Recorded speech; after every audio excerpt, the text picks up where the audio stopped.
Quédate en la casa, que en La Iguana nos quedamos contigo para informarte.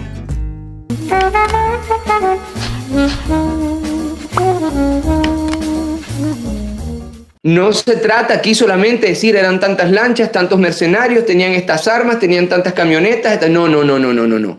Aquí se trata de escudriñar, de investigar, de reflexionar y de sacar los elementos trascendentales que escapan de lo anecdótico. Y yo insisto con el ritornelo de este programa, con el coro de esta canción, de este programa. Tenemos otra prueba más grave, prueba, por cierto, de que se está sembrando la semilla, la fatídica semilla de la guerra civil en Venezuela a través de la contratación de terceras compañías bélicas para venir a hacer la guerra y a matar a sueldo.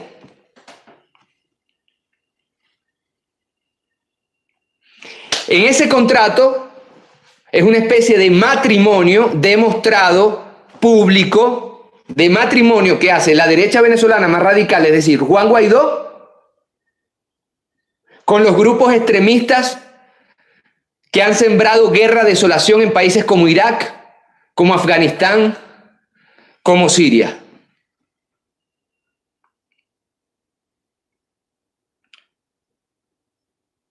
Y aquí yo me detengo un segundo y me voy al siglo XVI. Les pido por favor a todos ustedes que me acompañen. Vámonos al siglo XVI, vámonos al 1512.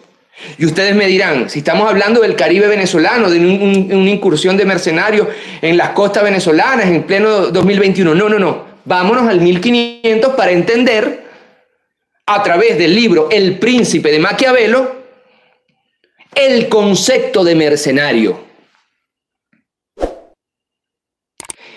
Y nos damos cuenta que en el Renacimiento existía un país que fungía casi como empresa nacional de los mercenarios. Y ese país se llamaba Suiza. Suiza, la Suiza del 1500, tenía ejércitos paramilitares de mercenarios que se alquilaban al mejor postor.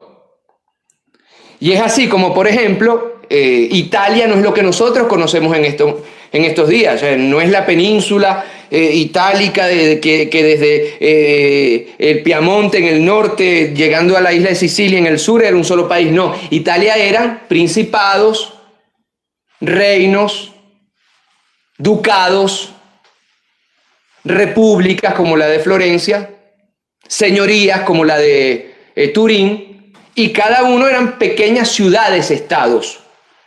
Con algunos tenían rey, otros tenían presidentes, otros tenían el señor y signori, y se hacían la guerra entre ellos.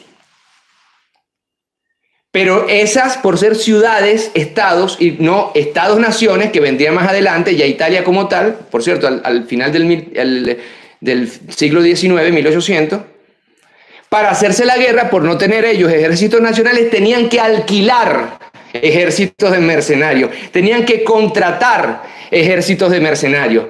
Y era así como contrataban a los suizos, que por ejemplo el señor de Turín los necesitaba para hacerle la guerra a la República de Florencia. Pagaba y llegaba con ese ejército de mercenarios y trataba de tomar Florencia, por decir un ejemplo. O Milán, para tratar de tomar Pisa, recurría a Suiza y a los mercenarios. Problema fundamental, y aquí es donde quiero llegar, que el mercenario te puede ayudar a ganar la guerra, y es lo que plantea Maquiavelo.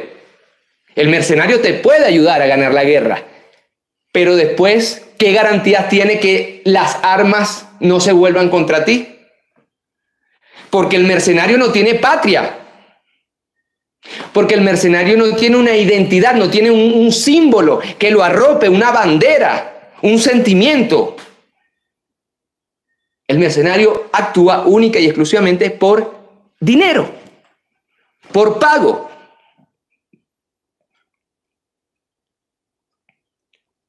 Y decía Maquiavelo en el 1512, cuando escribió El Príncipe en las afueras de Florencia, que entonces los mercenarios quizás te podían hacer llegar al poder más fácilmente, pero una vez que tú lo conquistabas el poder en manos de los mercenarios, había muchas probabilidades que el mercenario se te volteara o que el mercenario, siendo pagado por aquellos que perdieron con una suma mayor, terminen apoyando a quienes derrotaron contra ti.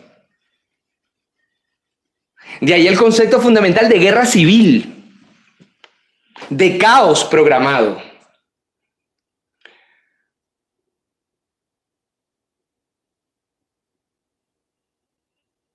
Porque en el supuesto negado de que esta acción peligrosísima por lo demás, de invasión mercenaria a Venezuela, hubiera tenido éxito, ¿en manos de quién, pregunto yo, hubiera quedado el poder en Venezuela? Y es la pregunta que se deben hacer chavistas, independientes y opositores, venezolanos todos. Y venezolanos que estamos adentro y que están afuera.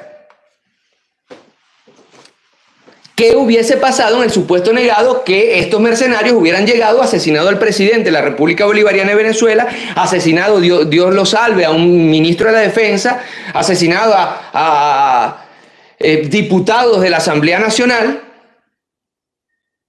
que se hubiera sembrado el caos en Venezuela? Y lo peor es que si hubieran triunfado en su absurdo propósito, ¿en manos de quién hubiera quedado el poder de Venezuela? ¿En manos de Guaidó? No se sabe.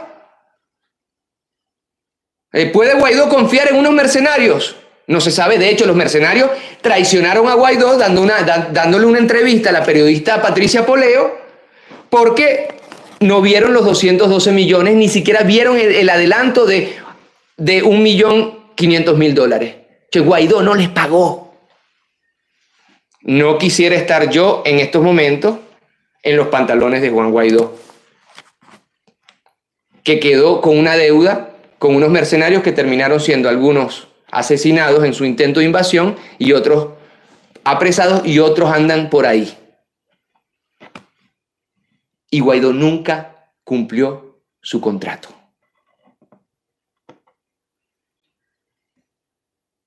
Entonces, ni a los chavistas, ni a los independientes, ni a los opositores nos interesa ni un poco, y por cierto, menos aún nos conviene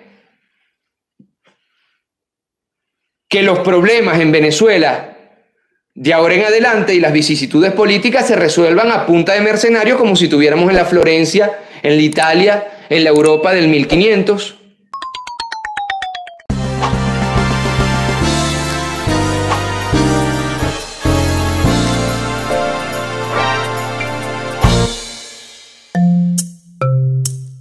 Laiguana.tv, la verdad hecha tendencia.